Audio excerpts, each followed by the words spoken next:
যুক্তরাষ্ট্র আর ইরানের মধ্যে যখন আবার আলোচনায় বসার প্রস্তুতি চলছে, ঠিক তখনই ইরান তাদের বার্তা দিচ্ছে একেবারে আলাদাভাবে, তাদের শক্তি দেখিয়ে। কথাবার্তার টেবিলের বাইরে ইরান জানিয়ে দিচ্ছে তারা কতটা প্রস্তুত। ইরানের রেভলিউশনারি গার্ডের ঘনিষ্ঠ একটি সংবাদ মাধ্যম সম্প্রতি এমন একটি যুদ্ধ পরিকল্পনার কথা জানিয়েছে যেখানে পরিষ্কারভাবে বলা হয়েছে, যদি যুক্তরাষ্ট্রের সঙ্গে সংঘাত হয় তাহলে ইরান কিভাবে তার জবাব দেবে। এই পরিকল্পনায় ইরান স্পষ্ট করে বলেছে তারা হঠাৎ করে শুরু হওয়া কোনো কিছট যুদ্ধ চায় না। তাদের লক্ষ্য একেবারে আলাদা। তারা চায় যুদ্ধটা অনেক দিন ধরে চলুক, ধীরে ধীরে চলুক, যেন যুক্তরাষ্ট্রকে দিনের পর দিন চাপ সামলাতে হয়। অর্থাৎ এমন এক পরিস্থিতি তৈরি করা যেখানে যুদ্ধ আমেরিকার জন্য খুব ব্যয়বহুল হয়ে উঠবে, সামরিক দিক থেকে, অর্থনৈতিক দিক থেকে, এমনকি রাজনৈতিক দিক থেকেও।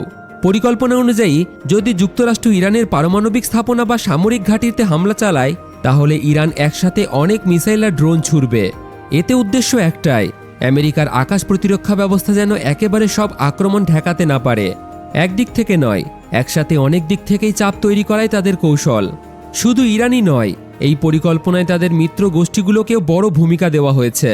লেবাননের হিজবুল্লাহ, ইরাক ও সিরিয়ার বিভিন্ন গোষ্ঠী আর লোহিত সাগরের হুতিরা সবাই একসাথে সক্রিয় হবে। এতে যুক্তরাষ্ট্রকে এক জায়গায় নয়, পুরো অঞ্চলে ছড়িয়ে থাকা চাপ সামলাতে হবে। এখানেই শেষ নয়, ইরান সাইবার হামলার কথাও বলছে। বিদ্যুৎ ব্যবস্থা, জ্বালানি সরবরাহ, পরিবহন ব্যবস্থা আর আর্থিক খাতে সমস্যা তৈরি করার চেষ্টা হতে পারে। মানে যুদ্ধ শুধু মাঠেই নয়, পর্দার আড়ালেও চলবে।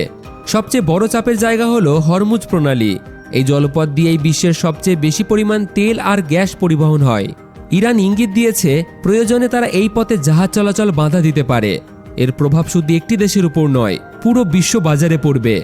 সবচেয়ে গুরুত্বপূর্ণ বিষয় হলো এই সবকিছু সামনে এসেছে এমন এক সময়ে যখন ওমান, যুক্তরাষ্ট্র আর ইরানের মধ্যে আলোচনা চলছে। তাই বার্তাটা খুবই পরিষ্কার, একদিকে আলোচনা চলছে আর অন্যদিকে যুদ্ধের প্রস্তুতিও থেমে নেই। আর যদি সংঘাত শুরু হয় সেটাকে থামানো মোটেও সহজ হবে না। তো বন্ধুরা, এই বিষয় নিয়ে আপনাদের কি মতামত কমেন্টে অবশ্যই জানাবেন। ভিডিও ভালো লাগলে একটি লাইক করে বন্ধুদের সাথে শেয়ার করে দিন। আর এই রকম জিওপলিটিক্স নিউজ শোনার জন্য আমাদের চ্যানেলটিকে ফলো এবং সাবস্ক্রাইব করে রাখুন।